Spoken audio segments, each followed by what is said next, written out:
Mesdames et messieurs, bienvenue à ce nouveau numéro de cette émission Réplique. Nous recevons son Excellence Monsieur le ministre de Médias, Lambert Mende. Avec lui, nous brossons l'actualité. Vous savez très bien, la CENI a publié la liste des candidats présidents, la liste provisoire des candidats présidents, ainsi que la liste de députés nationaux. Ce qui choque, ce qui fait débat, c'est les noms qui ont été mis à côté par rapport à les recevabilité que la CENI a signalé. Il y a ici candidat au niveau de candidat présidentiel. Il y a eu également 283 candidats au niveau de la députation nationale. Ce sont les deux éléments qui vont faire débat et qui seront dans l'objet de cet échange avec monsieur Lambert Mende. Bienvenue pour ce troisième numéro avec vous pour le cadre de cette émission. Merci. Bien. Alors, d'entrée du jeu, après la publication de liste des candidats présidents, il y a déjà beaucoup de choses qui s'est dit. Le FCC, on vous accuse, vous, du FCC, de manipuler la CENI, de vouloir bien écarter certains candidats qui semblent faire peur à votre candidat, Emmanuel Shadari.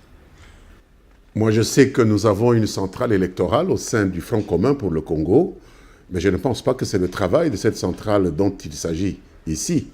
Il s'agit du travail de la Commission électorale nationale indépendante qui comprend en son sein quelques délégués issus de regroupements ou partis membres du FCC, mais dans laquelle se trouvent également des représentants de partis ou regroupements de l'opposition et qui est chapeauté par un responsable de la société civile. Donc, c'est une structure composite. Alors, je ne sais pas pourquoi les décisions de la Commission électorale nationale indépendante ainsi constituée doivent devenir une responsabilité du seul Front commun pour le Congo, comme s'il n'y avait aucun membre de l'opposition, aucun membre de la société civile. Donc, vous comprenez que c'est des accusations dénuées de toute vraisemblance, qui ne mérite même pas que l'on puisse y apporter une réponse. Parce que les décisions de la CENI semblent être parole d'évangile pour vous, du FCC. Tout ce que la CENI propose est accepté. Mais pourquoi devrions-nous contester les décisions d'un organisme dont la Constitution a consacré l'indépendance? Est-ce qu'il est permis à des citoyens, parce qu'ils sont des célébrités comme moi, je suis un homme peut-être célèbre dans ce pays, et même au-delà, que lorsque un juge me condamne à une peine, que je puisse la contester parce que j'ai une célébrité, parce que j'ai des amis en France ou en Belgique ou aux États-Unis ou dans des ambassades. Non. Là, vous parlez de Jean-Pierre Bemba. Je ne pense pas qu'il soit permis à qui que ce soit de contester simplement par le fait de sa célébrité la décision d'un organisme réputé indépendant de par la loi, de par la Constitution congolaise. Or, la Constitution congolaise a consacré l'indépendance de la CENI. Moi, j'ai des problèmes à résoudre avec ces décisions que la CENI a prises. Parmi les 200 et quelques candidats qui ont été recalés par la CENI, il y en a au moins 4 qui viennent du regroupement que je préside. Mais je ne vais pas me mettre sur la place publique pour commencer à asséner des noms de petits oiseaux à la CENI.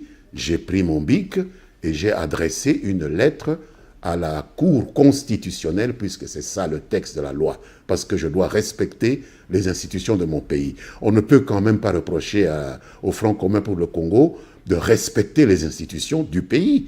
C'est ça qui est prévu. La CENI n'est pas un groupe qui est constitué des anges. Ils peuvent se tromper. Et moi, je pense que pour les 4 députés de mon regroupement qu'ils ont invalidés, ils se sont trompés. Pourquoi? Mais parce que ce sont des hommes comme vous et moi, monsieur. C'est pourquoi il a été prévu un degré de recours au niveau de la Cour constitutionnelle. Ils ont double nationalité. Et ce n'est pas devant vous, de la presse, que moi je vais articuler ces protestations. C'est devant la Cour constitutionnelle. Sinon, c'est de la tricherie. On n'a jamais dit quelque part que quand la CENI se trompe, il faut aller à la presse pour l'accuser. Nous avons introduit notre recours et nous demandons aux autres d'en faire autant et de vous laisser faire des analyses sur nos projets de société, sur nos programmes politiques. C'est ça qu'on demande aux partis politiques. C'est de la tricherie. Bien avant cette publication, la majorité présidentielle a tenu un point de presse pour déjà dénoncer que Jean-Pierre Bemba devrait être inéligible par rapport à sa condamnation à la subornation des témoins. Monsieur Lambert Mende, dites-nous, est-ce que la loi électorale signale dans son article 10 parle de la subornation ou bien la corruption? C'est ça les débats. Est-ce que nous sommes déjà en train de débattre à la Cour constitutionnelle? Moi, je ne suis pas juge à la Cour constitutionnelle. Vous n'êtes pas avocat devant la Cour constitutionnelle. Vous n'allez pas m'interdire un droit constitutionnel qui est le droit à la liberté d'expression. Je peux m'exprimer. Je peux estimer que M. Bemba ne peut pas être candidat président parce qu'il a été condamné pour subornation. Je peux estimer que la subornation des témoins égale corruption. Qui est-ce qui me l'interdit dans un régime démocratique? Qui est-ce qui me l'interdit? Vous voulez violer la Constitution? Mes droits constitutionnels, qu'est-ce que vous en faites? Donc la majorité, le Front commun pour le Congo, a tout à fait le droit de penser que tel n'est pas éligible, tel est éligible. Maintenant, au niveau de la décision, c'est la CENI qui prend la décision. Mais au niveau des opinions, nous sommes libres d'exprimer nos opinions. Vous me faites penser à des gens qui veulent une chose et son contraire. Vous voulez la démocratie, mais vous ne voulez pas que les gens exercent leurs droits démocratiques. Vous voulez la liberté d'expression, mais vous ne voulez pas que les Fronts communs pour le Congo expriment ses opinions démocratiquement. Vous voulez que seulement l'opposition exprime ses points de vue. Et si les c'est notre point de vue. Constitutionnelle. Mais nous allons nous incliner. Parce que nous avons le plus grand respect pour les institutions, parce que nous ne sommes pas dans une jungle, monsieur. Nous sommes dans un état de droit. C'est ceux-là qui ont reçu mandat, et seuls eux ont le mandat de décider si ce qui a été décidé est correct ou non. Alors laissons-les travailler et ne nous substituons pas à eux en faisant semblant de vouloir un état de droit, mais en nous comportant comme si l'État devait être soumis à nos propres volontés, à nos propres opinions. Voilà où commence la démocratie. Bien. Une autre question qui se pose, là nous sommes à la deuxième question. Pourquoi le gouvernement a choisi ces moments ici pour présenter la liste des binationaux à la CENI? Pourquoi ça ne devait pas se faire depuis longtemps? Pourquoi on a attendu à quelques semaines de la publication des listes provisoires? Il y a deux choses qu'on peut dire à ce sujet-là. Il n'y a pas un temps pour respecter la loi et un temps pour la violer. Dès lors qu'il y a une loi qui existe, il est du devoir de tout gouvernement normalement constitué de veiller à son application. Lisez les textes de la Constitution. Quelle est la mission dévolue à un gouvernement en République démocratique du Congo? Je ne sais pas si dans un autre pays, un gouvernement a autre chose à faire qu'à appliquer les lois. Appliquer les lois de la République. Quand est-ce qu'on doit l'appliquer? Quand elle est votée au Parlement, promulguée par le chef de l'État, la loi devient exécutoire, mais nous avons vu Excusez-moi, allez-y, monsieur le ministre. Vous savez que sous l'ancien régime légal, législatif, on se contentait d'une déclaration. Il suffit que je dise, je déclare sur l'honneur que je suis congolais, et tout se passe. Vous avez vu des gouverneurs ici, comme M. Katumbi, devenir gouverneur sur la foi de sa propre déclaration. Et après, on a découvert qu'il avait fait une fausse déclaration. L'Assemblée nationale et le Sénat ont changé cela.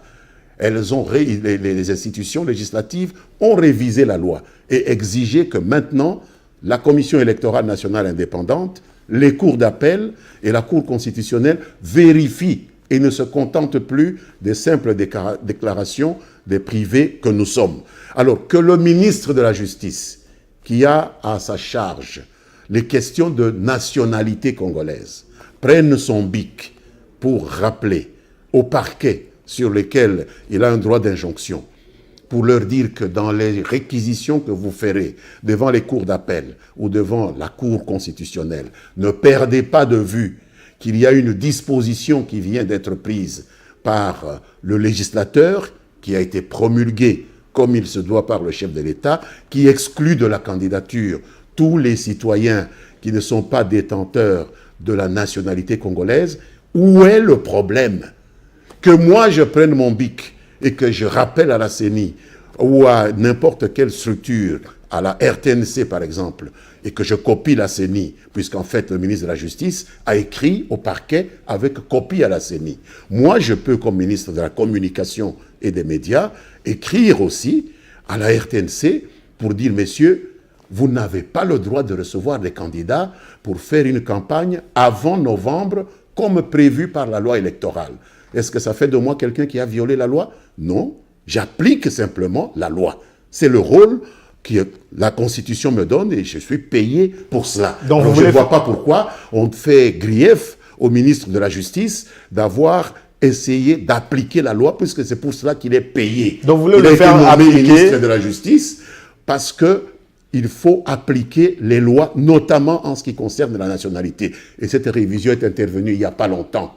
Donc il est normal que c'est récemment qu'il vient de rappeler cette disposition aux cours et tribunaux en copiant la CENI. Donc vous voulez le faire appliquer parce que le président de la République a respecté la Constitution. Et lorsqu'on voit les ministres, certains ministres qui se retrouvent dans cette situation comme Lambert Matoukou, en cet instant, on doit parler de sa démission déjà. Mais écoutez, la démission est un acte individuel ou la révocation est un acte de l'autorité qui nomme. Est-ce que vous parlez au président de la République? Vous êtes porte-parole du gouvernement. Je ne suis pas le président. Donc, si le président estime que ceux qui avaient fait de fausses déclarations doivent partir, ils partiront. Quel est votre point de vue? Je n'ai pas de point de vue, je suis membre du gouvernement. Ne me demandez pas de commettre un impair. Je ne peux pas juger le président de la République, qui est le chef de l'institution dans laquelle je fais mon travail. Faites votre travail. Et ne demandez pas aux autres de faire votre travail. Tamboué a fait son travail, faites le vôtre, mais ne demandez pas aux autres de faire ce qui n'est pas leur travail. Je n'irai pas vous pardonner vos péchés dans un confessionnal parce que je ne suis pas prêtre. Donc je n'irai pas aujourd'hui faire le président de la République. Je ne suis pas président de la République. C'est lui qui nomme les ministres, c'est lui qui peut les révoquer. Donc chacun fait son travail et les vaches seront bien gardées. Alors qu'est-ce qu'on peut faire pour ceux-là qui avaient violé cette constitution en se présentant comme ministre alors qu'ils avaient des nationalités douteuses? Mais je vous dis qu'il y a une disposition qui a été prise récemment. Est-ce que cette disposition existait au moment où ils se sont présentés, comme vous dites? D'abord, on ne se présente pas comme ministre. Le président nomme les ministres. Je pense que le président a un pouvoir discrétionnaire sur la base des éléments à sa disposition. Il nomme les ministres conformément au contact qu'il a avec les partis politiques dont ils sont issus. Maintenant, si on vient de découvrir que tel ne remplissait pas les conditions, c'est le président qui va tirer toutes les conclusions, pas vous, pas moi, pas un autre. C'est-à-dire, c'est différent des députés, c'est différent de la CENI. C'est le président de la République. C'est une institution, le président de la République. Donc, c'est-à-dire... c'est même la première institution du pays. C'est-à-dire, avec votre gouvernement, il y a eu beaucoup d'abus, beaucoup d'erreurs commises avec des ministres que nous voyons des binationaux. Mais s'il n'y avait pas d'abus, ces noms-là ne sortiraient pas. S'il n'y avait pas d'abus, aujourd'hui, vous n'auriez pas de quoi parler de tout ce qu'on est en train d'évoquer maintenant. Les gens ont abusé du fait qu'on se contentait d'une déclaration. Il y a eu des abus dans l'opposition, il y a eu des abus dans la majorité. Alors maintenant, retournons vers le respect de la loi. C'est tout ce qu'on demande aux gens. Parce que les élections, c'est pour dans 3 mois. Alors ne nous faites pas marcher à reculons. Alors, corrigeons ce qui doit être corrigé. Et je répète, les vaches seront gardées, Dieu reconnaîtra les siens. Bien. Alors, le CLC a fait un communiqué, une déclaration en exigeant, bien sûr, la démission de membres de la CENI. Selon cette organisation, la CENI serait un féodé du gouvernement. Donc, le gouvernement exige le président de la République à une mainmise à ces élections. Comment réagissez-vous? Tout d'abord, je me demande à quel titre le CLC va faire des ultimatums. Une société civile. Non, je ne trouve pas le nom CLC dans le registre des associations de la société civile de notre pays. J'ai ici la liste de toutes les associations. Je sais qu'il existe un KLCC, je crois que c'est comme ça qu'on l'appelle, le Comité d'action pour l'apostolat des laïcs, mais CLC, je n'ai pas vu ça. Donc d'abord, eux-mêmes devraient se mettre en règle avec les lois de ce pays avant de faire des ultimatums. Et nous exigeons du ministre de la Justice que des groupes comme CLC puissent disparaître du pays parce que c'est de l'anarchie. N'importe qui ne peut pas s'instituer comme ça, société civile. Non, il faut qu'on connaisse qui est qui fait quoi, qui est responsable de quoi dans un pays. L'identité même du CLC pose problème. Et au nom de quoi est-ce qu'il va exiger des choses des institutions? Les institutions font leur travail. Ce sont des Congolais comme vous. Alors, si c'est un Congolais, il s'adresse aux institutions. Depuis quand on a érigé le CLC en juge de la CENI, le seul juge de la CENI, monsieur, c'est la Cour constitutionnelle. Ce n'est ni vous, ni moi, ni le gouvernement, et encore moins le CLC, qui n'a même pas une existence juridique en RDC. Parce que là, on parle de la machine à voter qui est rejetée par une frange de la communauté internationale, l'opposition, la société civile. Mon Dieu, mais aujourd'hui, c'est la majorité, le FCC le soutient. Devant moi, vous ne parlez pas de la communauté internationale. Votre partenaire.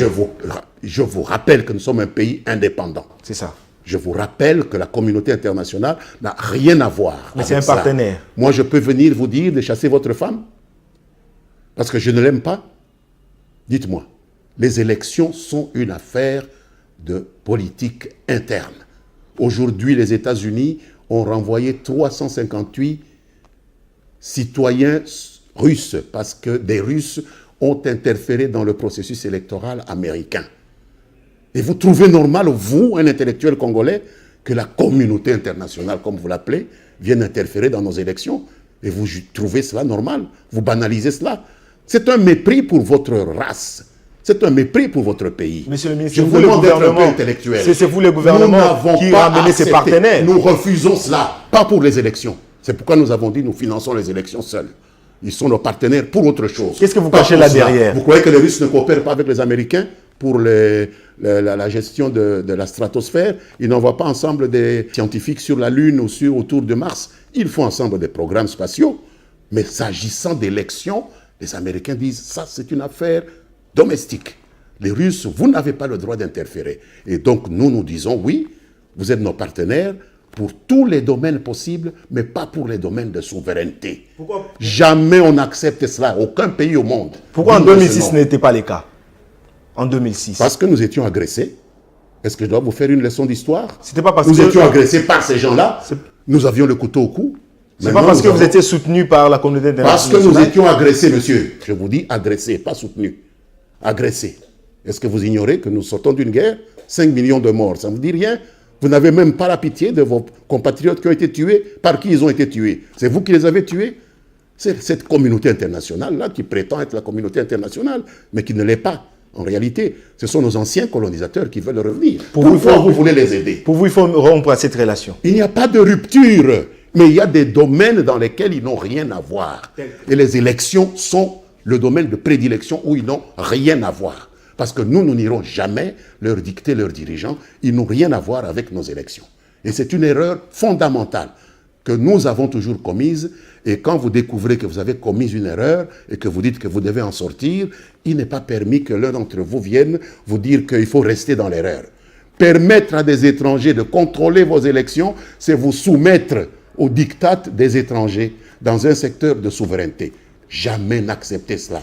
Et c'est un mot d'ordre que je lance à l'ensemble de l'intelligentsia congolaise, surtout de Kinshasa ici, qui veut banaliser les interférences extérieures dans notre processus électoral. Cela n'est pas accepté. Aucun pays au monde ne l'accepte. Ne soyons pas le premier à l'accepter. Donc, il y a rupture lorsque la communauté s'ingère au processus électoral. Il n'est pas permis qu'ils s'ingèrent. Aucune disposition du droit international ne leur permet de s'ingérer dans le processus par lequel nous choisissons nos dirigeants.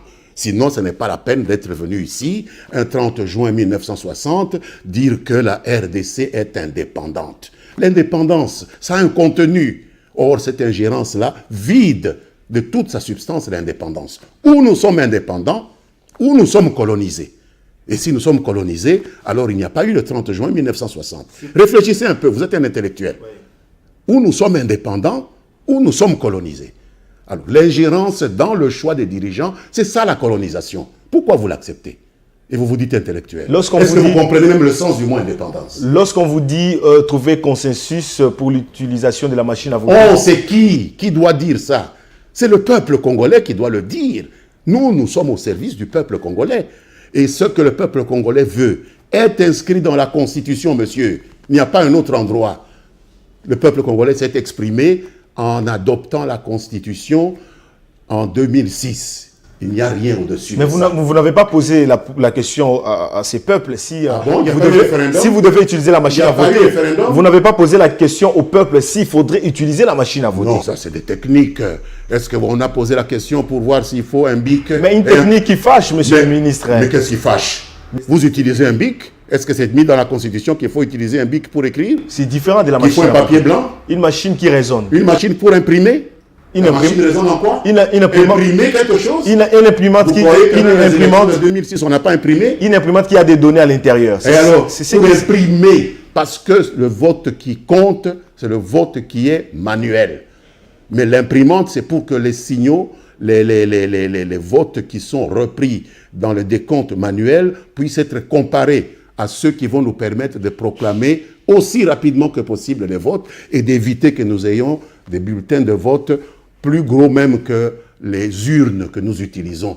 C'est nous-mêmes qui avons demandé à notre commission électorale. Pour décrisper les Est-ce que vous pouvez comprendre ce que je vous dis? C'est nous-mêmes qui avons demandé à notre commission de rationaliser le processus. Vous qui? Nous, les négociateurs de l'accord du 31 décembre, L'opposition et la majorité. nous étions seuls. On n'avait pas d'ambassadeurs, on n'avait pas d'étrangers. Mais on n'avait pas parlé de la machine à voter. D'où mais comment? Mais je vous dis, on a demandé à la CENI de rationaliser le processus. Et la CENI vient et dit, moi, ma technique de rationalisation du processus, c'est la machine à voter. Où est le problème? On a demandé oui ou non. Il faut rationaliser le processus, éviter qu'il soit trop lourd. On leur a demandé. Mais il a fallu que l'opposition aussi accepte cet outil. Ils n'étaient pas au dialogue. Ils ne sont pas à la CENI. On n'avait pas Vous avez tout faux, monsieur. On n'avait pas inscrit la machine à voter dans les documents. Mais je vous dis, Rationaliser. rationaliser le processus. Avec quels moyens? Mais c'est à eux à définir. Parce que c'est eux les techniciens. Nous leur avons demandé de rationaliser. Et c'est comme ça qu'ils sont venus avec cette technique-là, élaborée par eux, pour dire, voici notre technique de rationalisation. À moins que vous ayez des éléments qui nous démontrent que cette technique de rationalisation ne répond pas à l'intégrité de l'élection, démontrez-le. Mais ne répétez pas comme un oiseau simplement, la machine à voter, c'est la machine à voler. Ça, je ne vous écouterai pas. Personne n'a jamais apporté la preuve. Simplement, ces gens ne sont pas prêts à aller aux élections parce qu'ils ne se sont pas préparés. Ils ont passé tout leur temps à croire que le président Kabila allait se représenter. Et maintenant, ils sont surpris. Si ça n'avait pas été la machine à voter, ils allaient inventer autre chose parce qu'ils ne sont pas prêts. Mais le peuple n'est pas là pour un groupe d'individus, ni pour la majorité, ni pour l'opposition. Le peuple est là parce qu'il a exprimé sa volonté au niveau de la Constitution. Et dans la Constitution, c'est la CENI qui mène le processus. Il faut y aller. Vous avez réfuté l'envoyé spécial de la SADC. Vous avez refusé... C'est la communauté internationale. Nous ne voulons plus de ça. C'est des erreurs que nous avons commises. Nous voulions nous faire recoloniser. Nous ne voulons plus ça. Où est-ce que vous avez excusez-moi, quand les Sud-Africains faisaient leurs élections, nous avons envoyé un envoyé spécial. Quand le Congo-Brazzaville ici ils ont fait leurs élections, nous avons envoyé qui comme envoyé spécial? Quand le Rwanda a fait son élection... C'est pas par rapport à votre crédibilité? Puisque partout c'est crédible, sauf ici. Parce que nulle part on a tripatouillé la Constitution en Afrique. Vous voyez très bien que les élections, c'est un exercice de souveraineté, monsieur. Si vous avez un problème avec nos élections, adressez-vous à nos institutions, vous, Congolais. C'est un pouvoir qu'on vous donne. Pourquoi vous voulez le céder à d'autres? Parce que eux, quand ils ont des élections, est-ce qu'ils vous invitent pour aller remettre en cause les décisions qu'ils prennent? Plus question d'envoyé spécial. Jamais, jamais nous au pouvoir, et puisque nous serons encore au pouvoir, parce que l'opposition ne s'est pas préparée, il faut oublier l'implication de la fameuse communauté internationale dans les processus électoraux comme envoyé spécial. Ça n'existe pas, ça ne se fera plus jamais, puisque c'est la meilleure façon de violer notre souveraineté. Nous n'accepterons plus. Et c'est notre devoir de défendre la souveraineté du pays. Le président a prêté serment pour défendre la souveraineté de notre pays. Est-ce qu'à nous seuls, nous suffisons? Pour les élections, nous devons nous suffire à nous-mêmes. Vous n'avez pas besoin de moi pour faire un enfant à votre femme, monsieur. Pourquoi est-ce que vous avez besoin d'un autre pour choisir celui qui va diriger votre pays? Je n'ai pas besoin de vous pour mettre au monde mon enfant. C'est ridicule la question que vous posez. À nous seuls, nous nous suffisons. Ça veut dire que vous, pour faire un enfant, vous avez besoin que le voisin vienne coucher avec votre femme? C'est ridicule une telle question. Je n'ose même pas répondre à une telle question. À nous seuls, nous nous suffisons. Quelle question? Parce qu'à tout moment, nous recourons derrière la communauté. Oui, pour d'autres. Si vous êtes malade, vous allez chez le médecin. Si vous avez une panne, vous allez chez le quado. Mais Les questions de souveraineté dans votre chambre à coucher. Vous allez seul, monsieur. Il y a des endroits où il n'y a plus la possibilité d'associer quelqu'un dans votre chambre à coucher. Cette C'est souveraineté, la place de qui entre vous et votre femme? Qui doit venir? cette souveraineté, on en parle juste parce que Joseph Kabila est partant. Parce que lorsqu'il était ici, on n'en parlait pas trop. Alors rendons-lui honneur. Dans ses premiers... Rendons-lui honneur, parce que Lumumba en a parlé, on l'a tué. Mzee Kabila en a parlé, on l'a tué. Lui, il en parle Non, excusez-moi. à la fin de son mandat. Mzee Kabila en a parlé, on l'a tué.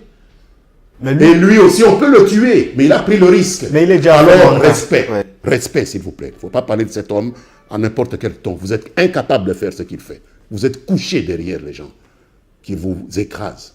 Respect. Nous sommes arrivés à la fin, monsieur le ministre. Alors, la dernière question est celle-ci.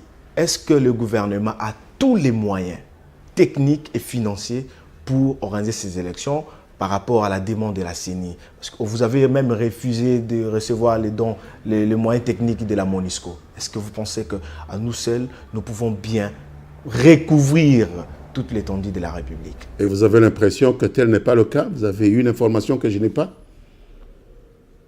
Donnez-la moi. Puisque la réponse est oui. À moins que la CENI ne vous ait dit autre chose.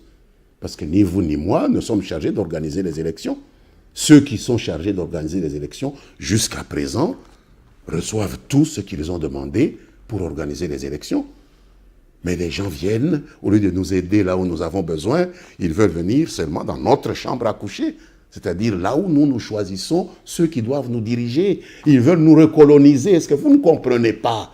C'est ce que vous avez sous les pieds, c'est vos richesses qu'ils viennent chercher en vous imposant des dirigeants. C'est ça qu'ils viennent chercher. Ils n'ont pas tué Lumumba parce qu'ils sont vraiment des fous. Ils n'ont pas tué Mzee parce qu'ils sont vraiment des fous.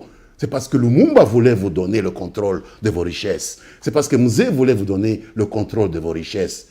Et ils veulent discréditer Joseph Kabila parce qu'il est sur les pas de Lumumba et de Mzee Kabila. Est-ce que vous ne comprenez pas? Mais qu'est-ce qu'il y a de difficile à comprendre en ça? Il y a des domaines où on peut coopérer, mais dans le domaine de souveraineté comme les élections, il n'y a pas place à cette coopération. C'est pourquoi j'ai donné l'exemple de vous et de votre femme dans la chambre à coucher. Ce qui ne vous empêche pas, quand vous êtes sorti de la chambre à coucher, d'appeler un quado pour réparer votre pneu, d'appeler un taximène pour vous amener au boulot. Ça ne veut pas dire que c'est le taximène qui doit même aller avec vous jusqu'à votre chambre. Il y a des domaines. Pourquoi est-ce que cela est si difficile à comprendre pour certains esprits? Merci beaucoup, monsieur le ministre. C'est moi qui vous remercie. Pour cet entretien. Je ne sais pas si vous avez un dernier message. J'ai comme message d'appeler les Congolais, surtout ceux de l'opposition, qui s'agitent parce qu'ils ne se sont pas préparés, à prendre le temps, parce que nous avons encore au moins 4 ou 3 mois, à bien se préparer et à cesser de croire que nous allons remettre notre pays sous la coupe des néocolonialistes rien que pour leur faire plaisir. Jamais cette chose ne se fera. Nous aurons des élections conformes à notre constitution, conformes à nos lois, et c'est le résultat de ces élections-là, reflétant la volonté de notre peuple, qui guidera désormais et notre vivre ensemble et les relations que nous aurons avec le monde entier. Parce que nous n'engageons pas le Congo dans une autarcie, pas du tout. Mais s'agissant d'élections, en aucun cas, nous, ayant gagné, nous ne remettrons le Congo sous la coupe du néocolonialisme. Si nous la perdons, ceux qui viendront, s'ils osent remettre le Congo sous la coupe du néocolonialisme, nous engagerons une lutte de libération, comme les Lumumba ont engagé avant nous. Parce qu'aujourd'hui, nous révérons tous Lumumba. J'espère que vous ne considérez pas Lumumba comme un criminel. Si aujourd'hui Lumumba est devenu un héros, c'est parce qu'il a combattu le bon combat, celui de l'émancipation d'un peuple. Il n'y a qu'ici, à Kinshasa, dans certains milieux, que je me rends compte que être esclave est quelque chose pour lequel on peut décorer quelqu'un. Non, un homme est né pour être libre, monsieur. C'est ce que les Lumumba nous ont appris. Les Kimbangu, les Kimpavita, les Mzee Kabila. Nous voulons suivre cet exemple-là. Donc, nos amis doivent arrêter cette histoire de faire marcher l'histoire à reculons. L'histoire avance dans le sens de l'émancipation des peuples. Les peuples coopèrent à égalité. Il n'y a pas un peuple qui doit être plus bas que d'autres. Domination. pas de domination. Il y a une coopération. Tu as quelque chose que je n'ai pas, nous coopérons, je paye le prix, tu payes le prix, et nous nous rencontrons autour de quelque chose qui est mutuellement avantageux pour nous. Nous ne serons plus jamais les choses des autres. Nous aurons bien les élections crédibles, transparentes et apaisées. C'est ce que notre peuple a souhaité. C'est même, ça figure même dans la Constitution. Et donc, c'est à ça que nous devons nous atteler. Et c'est pour ça que nous avons mis en place des mécanismes de surveillance comme la Cour constitutionnelle. Vous n'avez pas peur de perdre avec Chadari? Je ne pense pas, parce qu'il est le représentant du seul groupe qui s'est organisé en conséquence. Ce n'est pas la droite cléricale là, qui va dans les ambassades, qui va à l'étranger au lieu d'aller au Congo profond. Chadari et nous tous, nous faisons le Congo profond. Les Blancs là, ils ne votent pas. Hein. Aller à Bruxelles, à Paris, ce n'est pas eux qui vont voter. C'est le Congo profond là qui va voter, que vous méprisez en allant partout sauf au Congo profond. C'est ceux-là qui vont voter. Donc Chadari étant le représentant du seul groupe qui s'est préparé en ayant le contact ininterrompu avec le Congo, j'ai toute ma confiance qu'il va gagner. Merci beaucoup, monsieur le ministre. Vous avez plus de 10 ans dans ce ministère. J'ai 8 ans dans ce ministère. Vous avez aussi un bilan. Absolument. Vous pensez avoir réussi? Je pense qu'avec les moyens qui sont à ma disposition, j'ai réussi parce que vous êtes là à me tarabuster avec des questions que même dans des pays voisins ici, vous n'oseriez pas poser à un ministre. Sinon, vous ne sortiriez pas du ministère sans aller en prison. Pourtant, nous avons garanti la liberté. N'est-ce pas la première des choses qu'on demande à un ministre de la Communication? De garantir la liberté? Le reste vient par après. Nous espérons qu'il n'y aura pas de copie de signal pendant la période électorale. Pourquoi? Sauf si vous violez la loi, sauf si vous violez les bonnes mœurs, sauf si vous voulez opposer les Congolais les uns aux autres, si vous voulez les amener à se déchirer, eh bien, les autorités compétentes doivent empêcher que le sang congolais ne coule. Vous ne croyez pas que 6 millions de morts, c'est déjà assez pour que nous puissions laisser les étrangers venir utiliser nos concitoyens pour les opposer encore les uns les autres, armes à la main? Le débat tel que nous avons là, n'est-il pas préférable à ceux qui veulent utiliser les médias pour opposer les gens, à chercher à prendre les armes pour s'entretuer? Non, je pense que tu dis une chose, je suis d'accord, j'accepte, je ne suis pas d'accord, je dis non, c'est ça la démocratie. Ça n'a rien à voir avec le fait d'utiliser les médias pour créer le chaos ou le désordre. Ça, nous avons le devoir d'empêcher cela. Dans tous les pays du monde, c'est ce qu'on fait. L'apologie du crime ne passera pas par nos médias, si c'est à ça que vous faites allusion. Merci beaucoup. Quelqu'un qui fait l'apologie du crime, nous l'empêcherons. Merci beaucoup, monsieur le ministre Lambert Mende, pour cet entretien. Mesdames et messieurs, vous venez de suivre cette émission Réplique. Merci de nous avoir suivis. Restez toujours sur les ondes de Siloé TV.